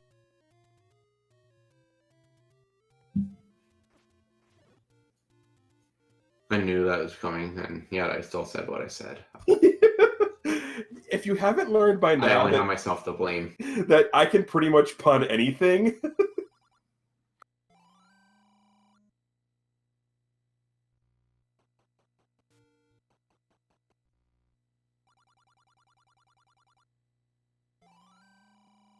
So John going to go ahead and pick up a couple of blue potions to be, well, you know, have some portable health to go when we get back into level 9.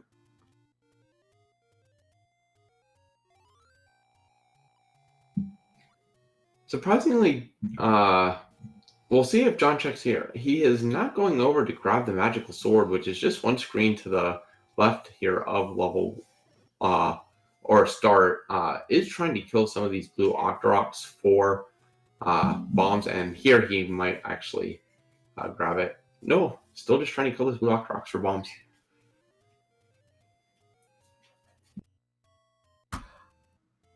Yeah, well, there's the what is this game, old man? Yet again, we have to go through that several times. Although, hey, Krim, do you want to play? Do I want to what? Do you want to play a game? Not really. I love how you're agonizing over this decision. I promise it's nothing bad. I mean, obviously the Triforce here in level 6 is because Exo not only set it on fire, but he also bombed it. Probably trying to shatter it into 2 pieces so he can just collect the Triforce for 6 and 4 together. I mean, yeah, probably a good idea.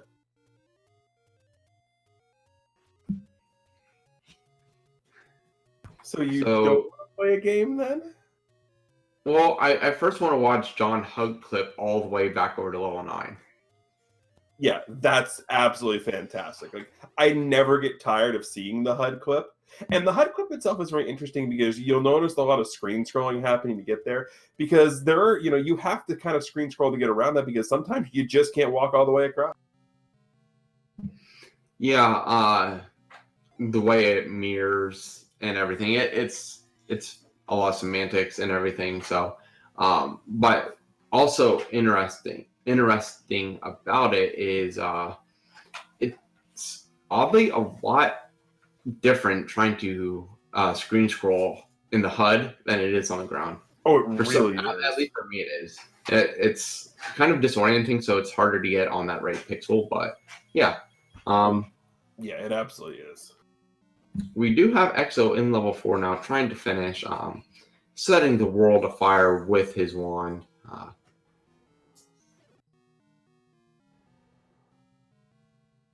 And we do have John over in the general area, but remember, he does not have a key, so he's going to have to find an alternate path up to Zelda right. I mean, we did hear a little Ganon roar there, so we're even getting a little Ganon roar here in our anniversary, right? It's our birthday.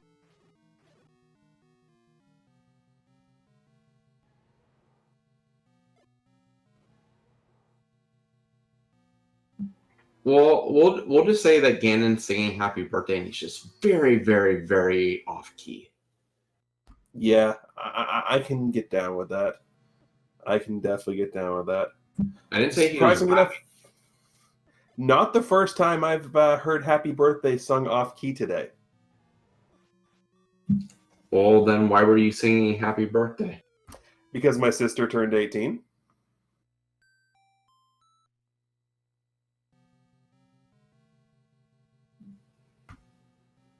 That doesn't explain why you were singing "Happy Birthday," though. You could have left it to everyone else.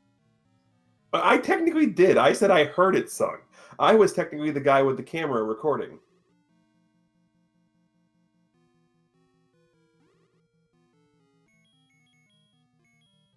And there is the final Triforce for XO to pick up in level 4. So we're going to be heading on to level 9 on our final two runners here on the restream. I can words, I promise. Well, you can words as much as you have ever worded before. We know that's not always a 100% guarantee with you, though.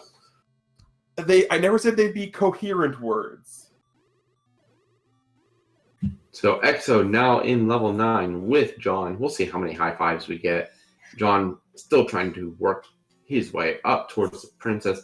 Back to 0 bombs as well. EXO a little bit better shape in terms of resources with 4 keys and 9 bombs. But we know how quickly level 9 can suck the keys out of you. Yeah, level 9 can definitely do level 9 things. Oh, that's a beautiful clock for John to pick up there.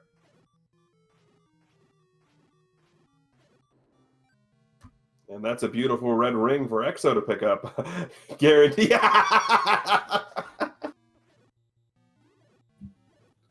And those are very common in Randomizer. They're what we call frustration swings. So, Krim, you're sure you don't want to play a game? I am trying my hardest to bide my time until both these runners finish. Fair enough. Also, one thing that we did mention earlier in one of the features of this randomizer, we do see in play over on Fred's side. I know Fred is no longer racing this, and we do have 2 runners still going, but we do have shapes on Fred's side. That was the game I wanted to play. Well, why are you asking me? You should ask chat. I wanted to ask you first and then go for chat. Gosh. Leaky faucet. Definitely, but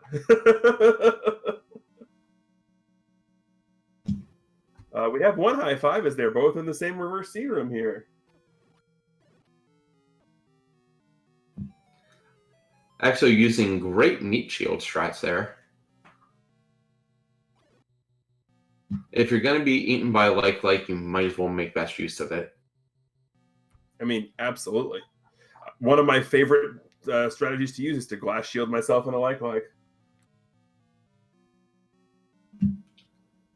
Let's face it, it is never on purpose with you. You just end up, hugging them, and it just works out in your favor. Well, somebody said pancake, and I really like pancakes, and so now I want pancakes. Yes. In Soviet, how will pancake eat you? Pancake definitely eat you.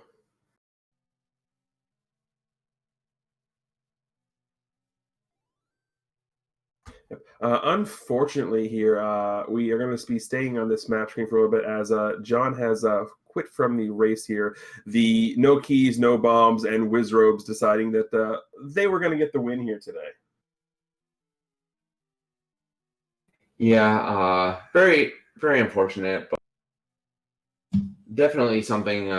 Don't take it to light. John is both an incredible randomizer player and an incredible vanilla speedrunner. So definitely someone that, don't take the result tonight lightly. Very good runner.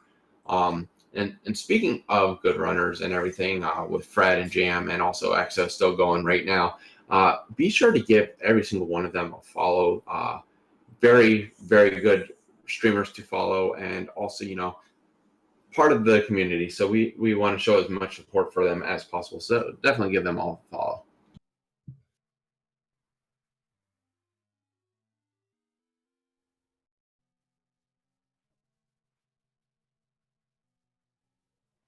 And I do appreciate that we've seen Gannon for a third time now. Yep. What also we appreciate is we have a John Tabit in chat. Hey guys. Hey, John.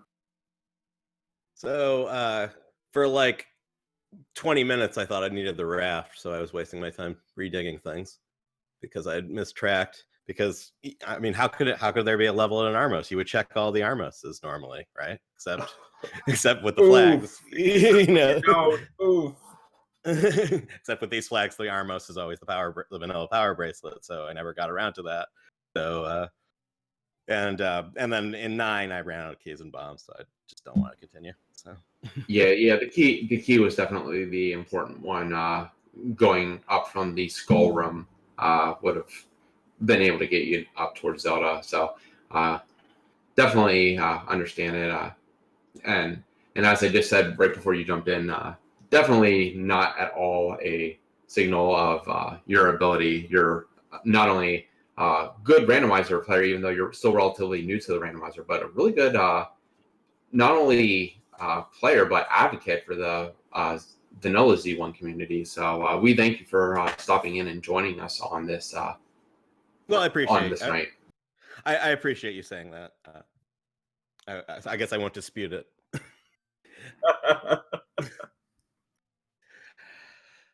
Yeah, well, thanks for having me. Thanks to Fred for the race. I actually really enjoyed these flags in practice. I just screwed up on this particular seed, so this was actually quite a lot of fun, despite the result. So thank you guys for doing the commentary. Thanks Speed Gaming for the restream. Thanks Fred for the randomizer.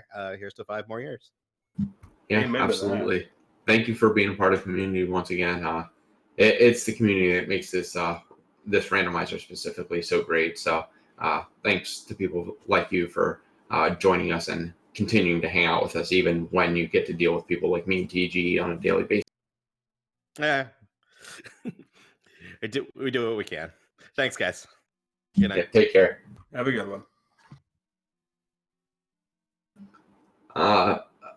I guess we did forget to mention, because we really haven't seen him outside of that room that Exo was just in, but we have also as part of the community and all the people that we've had on commentary and stuff like that, we've had a great amount of memes. As much as I hate to bring this up with you in the commentary booth with me, we do have a great sense of humor in the community too.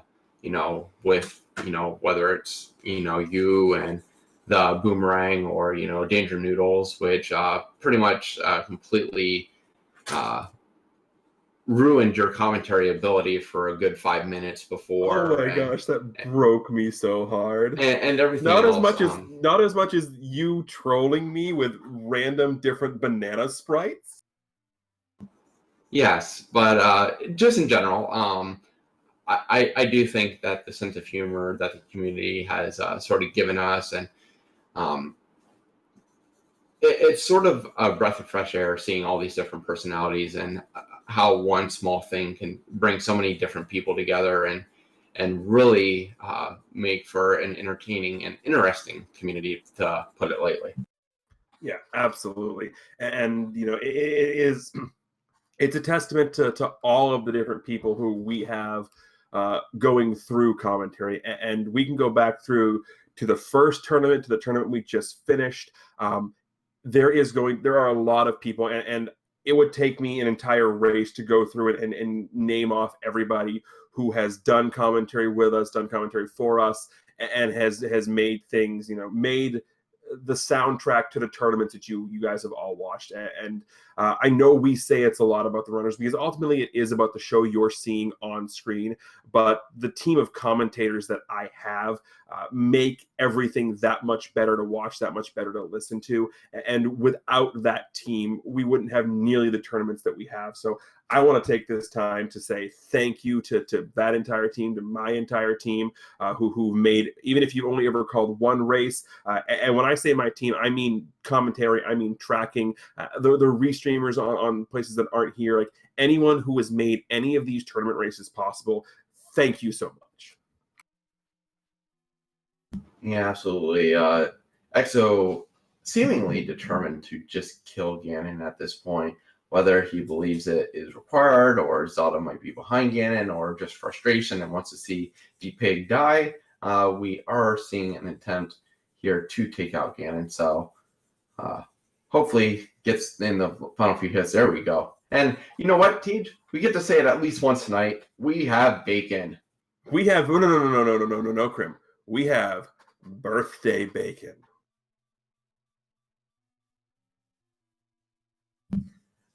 I mean, I don't know about you, but I don't need a birthday to celebrate to have bacon.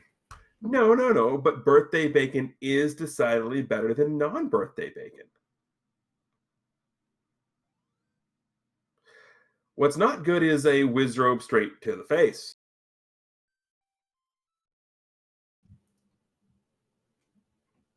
Apparently having on the same frame that Exo grabbed the map, though, because we see a map now of level 9. It is its traditional skull. It is its traditional annoying, obnoxious self.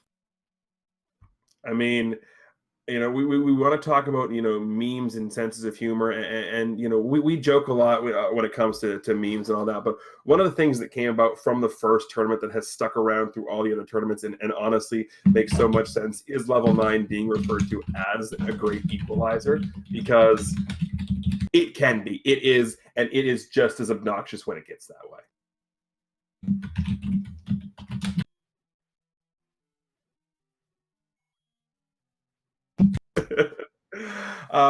I'm just going to continue talking because right now I cannot spell in chat. So typing was furious and spelling was not. For those who are wondering what I'm talking about, if you can't see the chat replay, Krim thinks encourage is spelt with an I. And then without a C. I was trying to type as fast as possible, and my brain wasn't keeping up.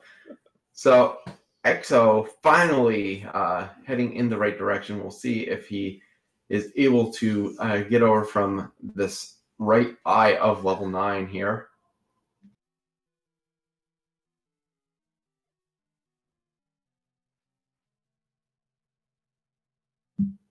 Instead, it is going down and around again, so we'll have to make his way up. But unfortunately, TG, if you notice, Exo is now in the same predicament John was, 0 keys.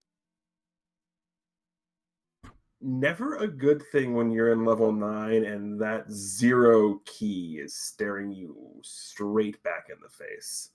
And that's a thing. Like, we have seen races before decided by that. And I'm going to take this time to yell at Fred, if you wouldn't mind, Krim. You can applaud him for me, or for you. At least we got to see it, and he did the right thing. May not have been in our seed, but yes. I don't necessarily think it's the right thing, but he did a thing.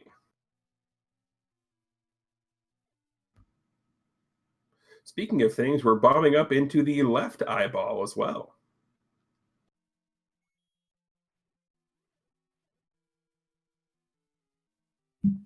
Well, almost. We'll head left first.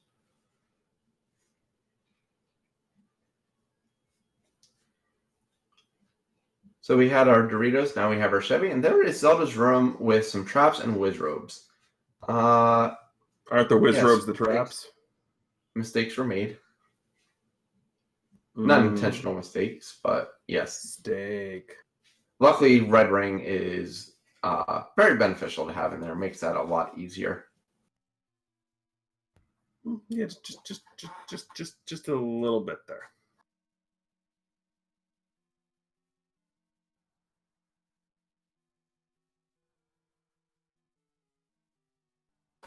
That's a Patra.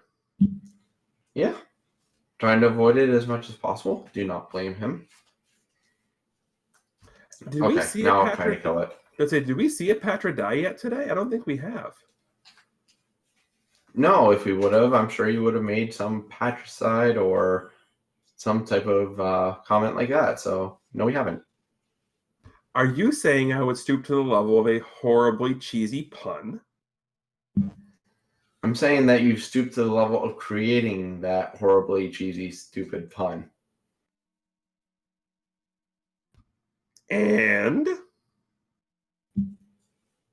Exo's still in trouble here, unable to go right towards Zelda because of no keys. Hopefully, can get this clip down in this very, very disgusting wizard-infested room. there's no good way to clip in this room right now with all these Wizrobes. There really isn't. Well, I mean, Exo has the right idea. Just kill all the wizards first. Yeah.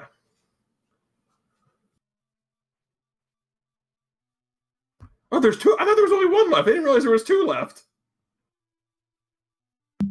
That is the wonderful thing about emulators and wizrobes. Sometimes they don't like to cooperate.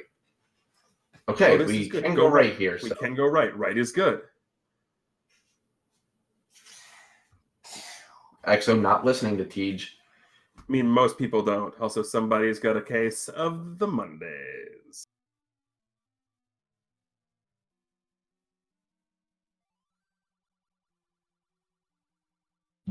My other flute is an ocarina. Do do do do do do do do do do do do. If I had an ocarina, I would play Happy Birthday for tonight, but I don't, so I won't. What we should have done, Krim, is we should have hacked in a seed that had Happy Birthday as the recorder tune. Coulda, woulda, shoulda, Tej. I'm not the tech guy. You know this.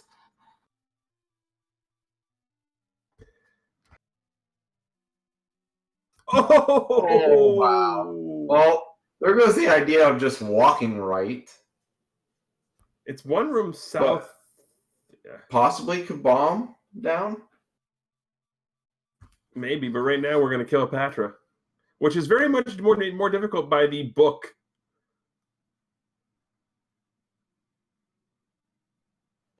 Yeah, using the sword wand combination is very nice when there's no fire. So what you're saying is we didn't start the fire? No, we have the one. We totally started the fire. Okay, fair enough. I'm not going to be able to slip you into singing, am I?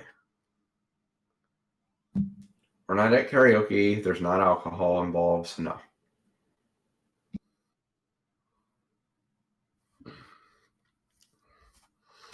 Noted. Duly.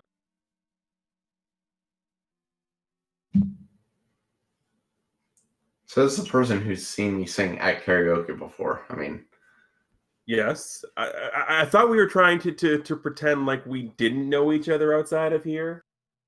except we already alluded to the fact that we did. Also, still no bombing ability over towards that location of the kidnapped.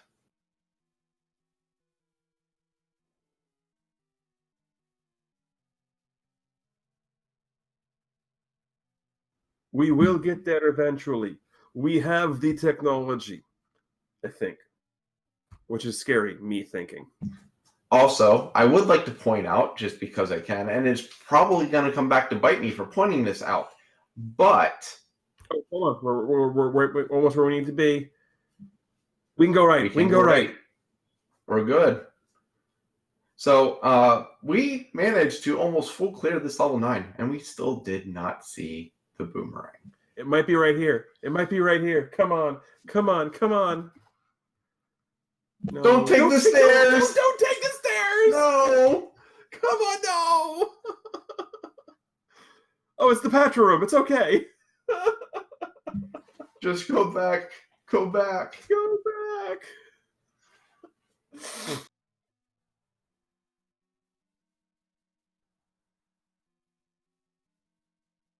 Being told the boomerang is the room directly south of Zelda. Which no one entered, so we are good. We will probably not see it. I mean, at this point, is he looking for a shutter door, Krim? Possibly. Especially the fact that he killed Ganon. He may be thinking that is the case.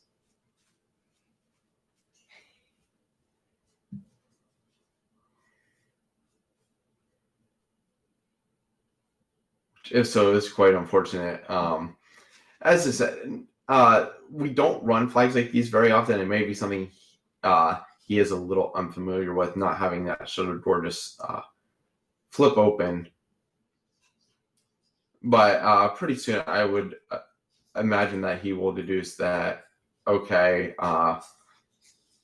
you know, I only have so many places left, so I have to go back there. And considering he hasn't been in the room south of Zelda, he may actually go back and enter there at some point. Well, there's the room to the north of Zelda. We're good. Just don't die.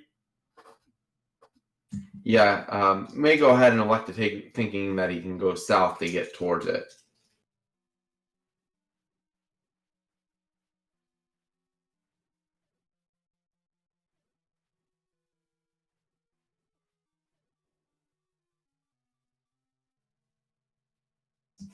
Apparently, this is not the room.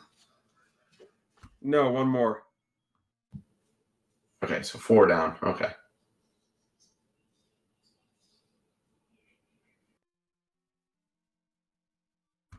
There it is. There's the rage slashes. And a bomb.